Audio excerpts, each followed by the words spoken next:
El tonto de Asís. ¿Por qué darle tanto valor a la vida de San Francisco, el tonto de Asís, cuando tenemos el ejemplo de Jesús de Nazaret? Nuestro amado Nazareno, siendo humano en la carne, vino a este mundo engendrado por el Espíritu Santo como el nuevo Adán, y ya tenía una intimidad bien merecida con nuestro Padre Celestial. Vivió su vida en la tierra como hijo del hombre e hijo de Dios. Giovanni di Pietro di Bernardone no, era un ser humano, hijo del viejo Adán, como todos lo somos, viviendo en este mundo caído con todas las debilidades de la carne que todos compartimos y soportamos.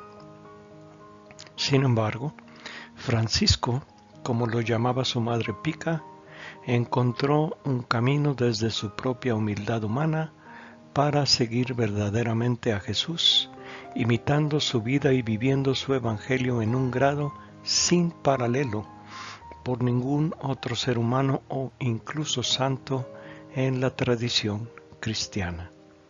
Por eso es tan importante detenerse y reflexionar sobre la vida del tonto de Asís, y esto constituye el valor real de la existencia de los santos, de la tradición cristiana, para todos nosotros.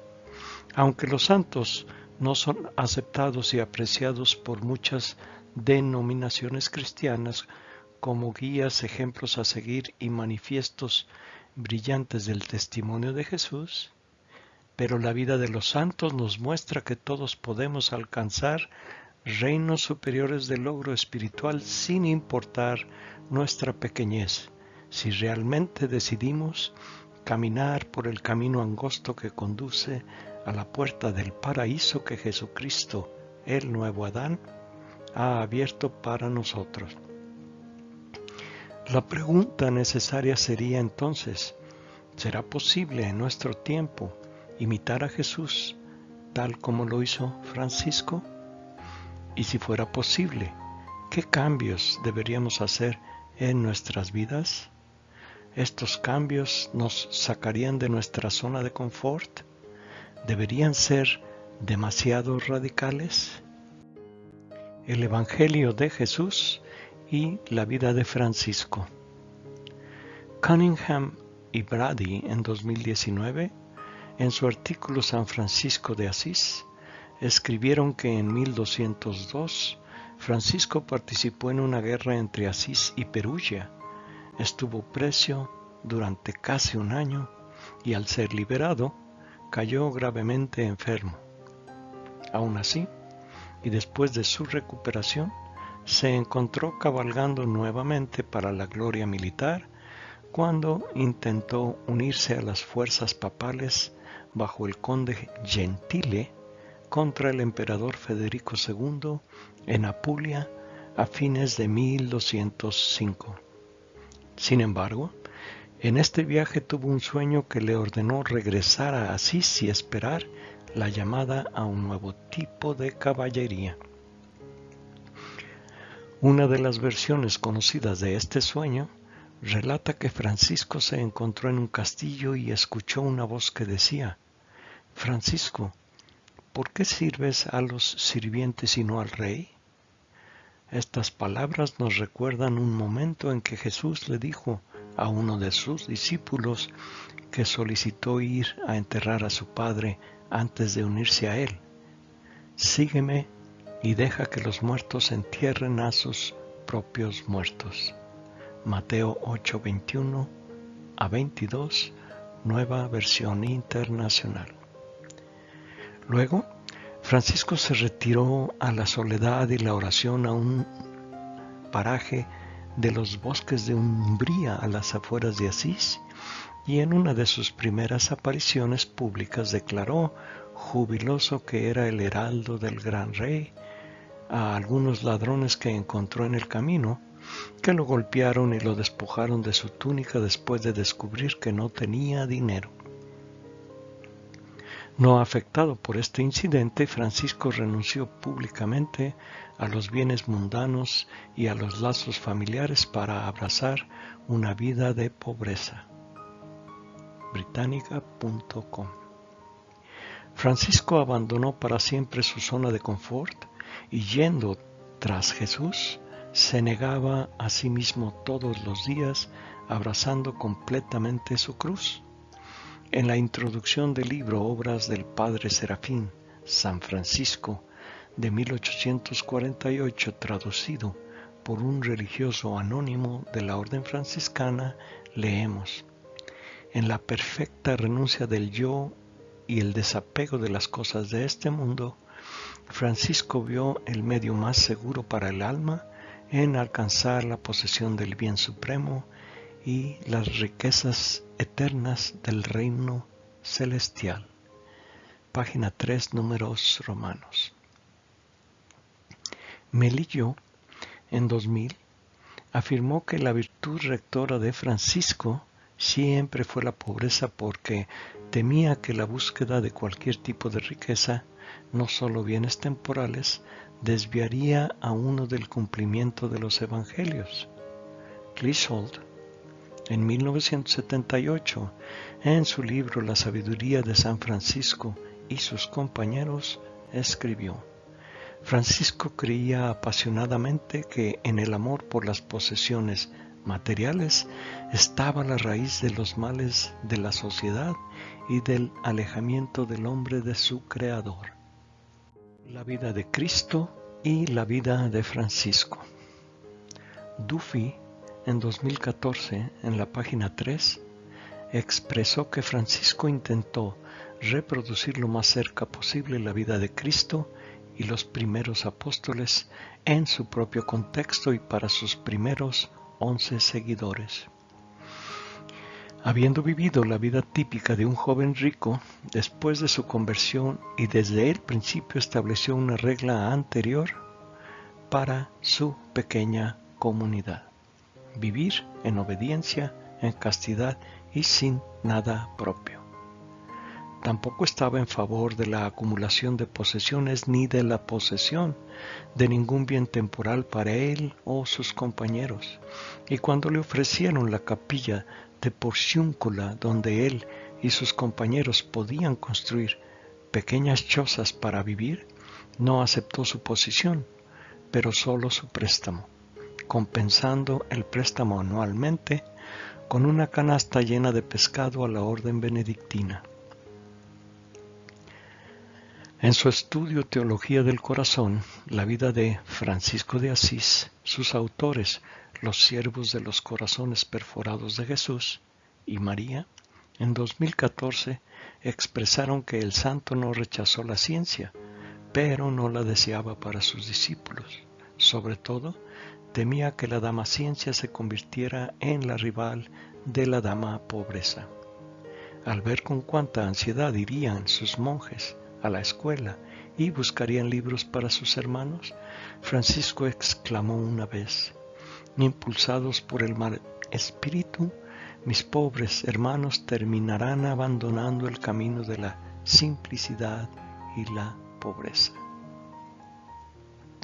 Young, en 1996, páginas 2 a 3, mencionó que Francisco entendió que el progreso en el servicio de Dios era inútil sin la oración. La oración era su refugio seguro en todo lo que hacía. Nunca confió en sus propios esfuerzos, y San Bonaventura, uno de sus biógrafos, es testigo de que Francisco confió en la providencia amorosa de Dios y le echó la carga de sus preocupaciones en oración insistente. Francisco declaró que nadie podría progresar en el servicio de Dios sin la oración. En las prácticas espirituales de San Francisco de Asís, Chong, en 1996, páginas 4 a 5, afirmó que en nuestro mundo de consumo, donde los recursos de la naturaleza están arruinados y maltratados, Francisco se destaca como una anomalía. Trató la creación de Dios con el mayor respeto, cuidando el mundo que Dios le ha dado a la humanidad para cuidar. Francisco y su conocimiento experiencial de Jesús. Para Francisco, una conversión religiosa no era una creencia intelectual, sino una transformación experiencial definitiva. Young, en 1996, en la página 5, mencionó que Francisco también aportó un nivel de experiencia al estudio de las Escrituras. Él creía que la Biblia no solo debía ser aprendida, sino experimentada y vivida. Duffy, en el 2014, página 16, mencionó: además, Francisco consideraba que el aprendizaje de libros era una verdadera tentación, inflando la mente. Joshua Duffy, en 2014, en su libro Humildad y Pobreza, el cortejo de la dama pobreza por el siervo inútil, expresó que un historiador opinó que en su hora de necesidad la Iglesia fue salvada no tanto por el genio de sus papas ni por el sacrificio de sus obispos seculares y su clero, sino por el trabajo de dos de sus regulares, Dominico y Francisco, páginas 6 a 8. Esto es parte del legado que Francisco nos ha dejado, que el Evangelio no solo se puede vivir, sino que se ha vivido. Página 9. Nuestro Padre Celestial nos dio en Jesús el ejemplo perfecto de la verdadera condición humana y Francisco y Clara lo entendieron.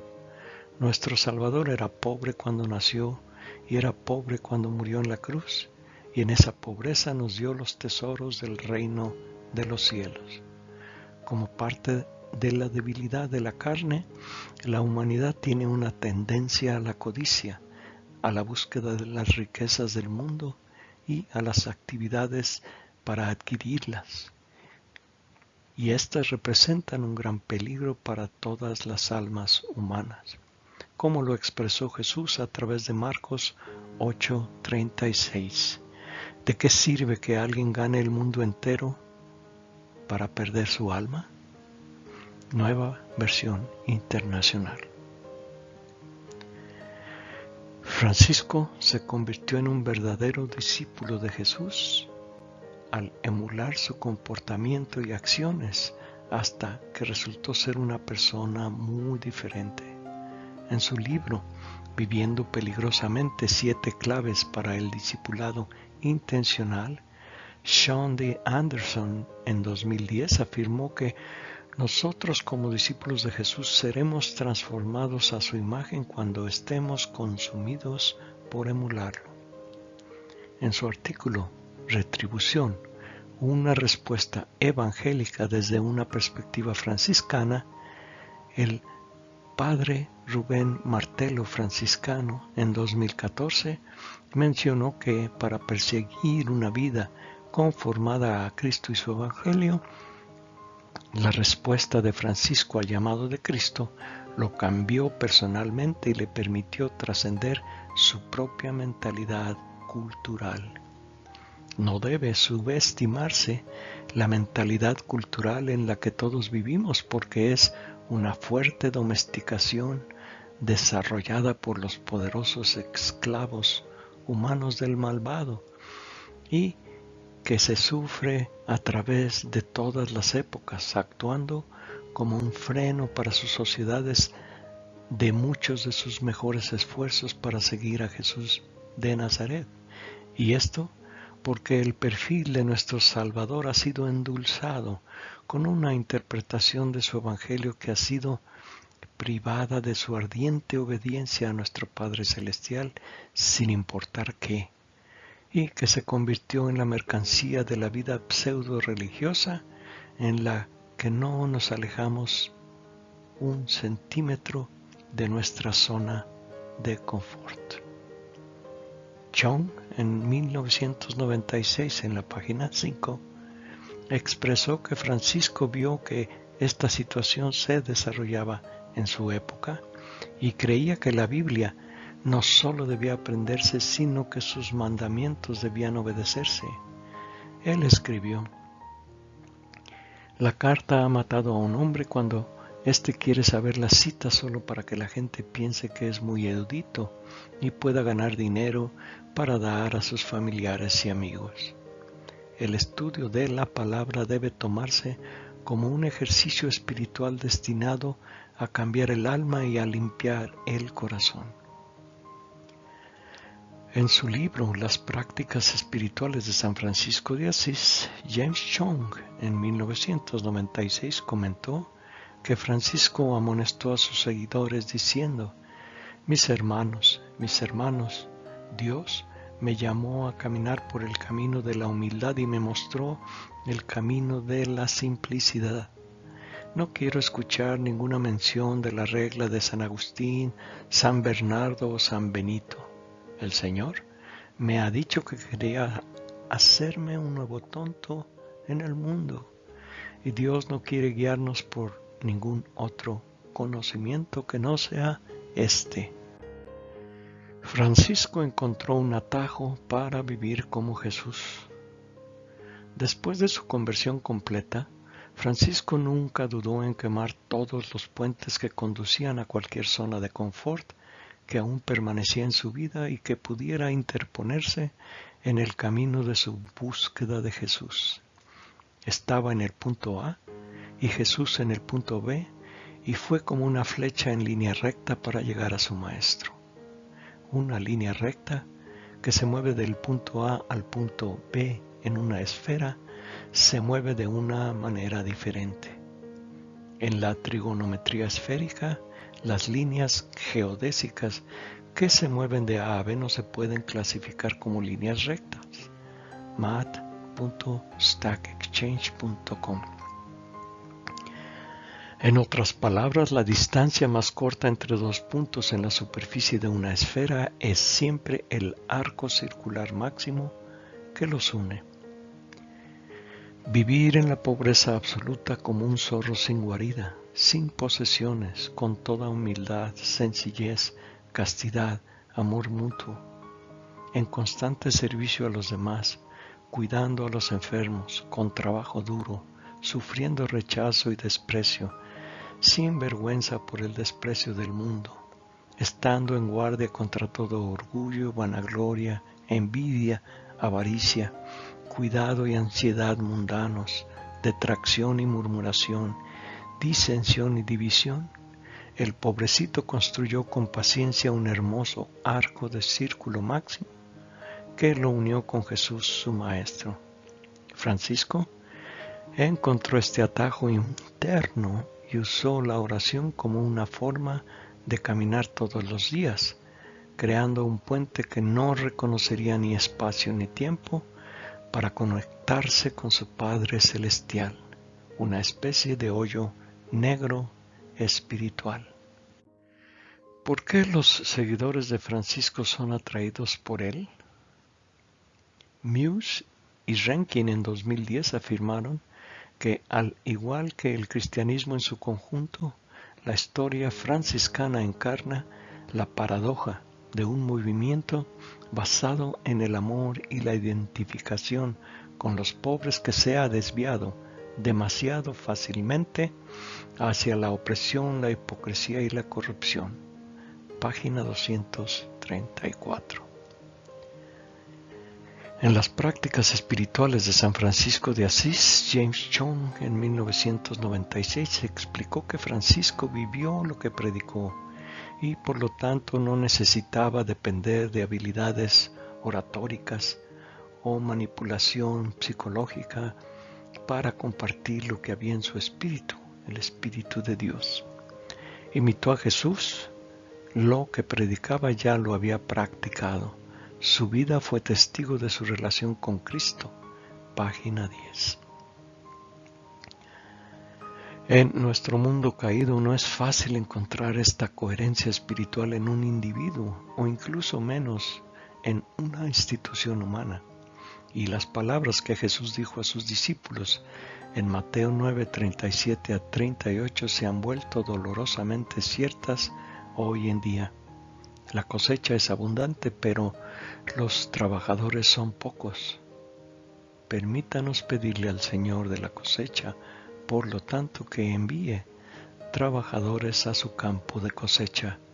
Nueva versión internacional. Francisco y Clara. ¿Cuál fue la relación humana y espiritual entre Francisco y Clara? ¿Y por qué fue tan fructífera en el cumplimiento de la voluntad de Dios?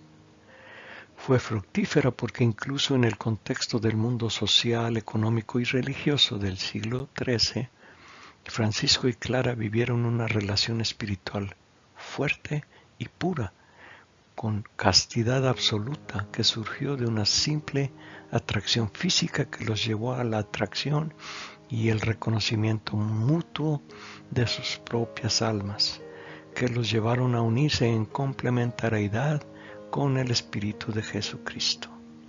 Eran almas gemelas que se encontraron en el espacio y el tiempo en Asís y utilizaron su fuerza espiritual para hacer de nuestro mundo un mejor lugar. Francisco y su complemento femenino, Clara. De acuerdo a Baker Johnson, en 2012, página 17, Clara era una confidente y una colega de Francisco, y era conocida como la franciscana más auténtica de la historia. Ella vivió persistentemente una vida de pobreza que era aún más exigente que la de Francisco y tal vez le sirvió de ejemplo. Al vivir el ideal franciscano, ella fue la persona principal para determinar cómo era el ideal en la práctica.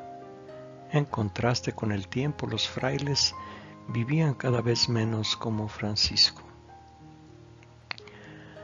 Dumontier en 2013, página 2, mencionó que en asuntos y decisiones espirituales con respecto a la forma de vida de las pobres damas y los frailes pobres, Francisco consultó a Clara y Clara siempre buscó la guía de Francisco.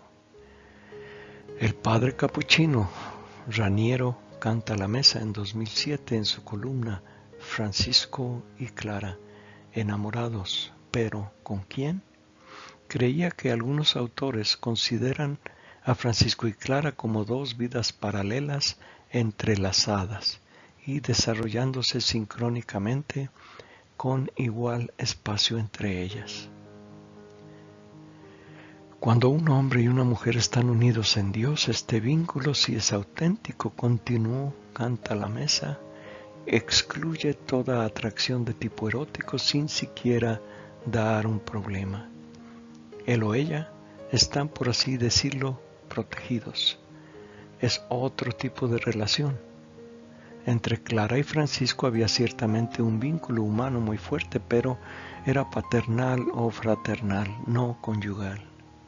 Eran como dos árboles unidos por su follaje y no por sus raíces. En el artículo Francisco y Clara, escrito por un anónimo en 2013, el autor afirmó que San Francisco de Asís y Santa Clara no eran algunos religiosos Romeo y Julieta. El romance y la atracción física no los abrían ni los atraían el uno al otro.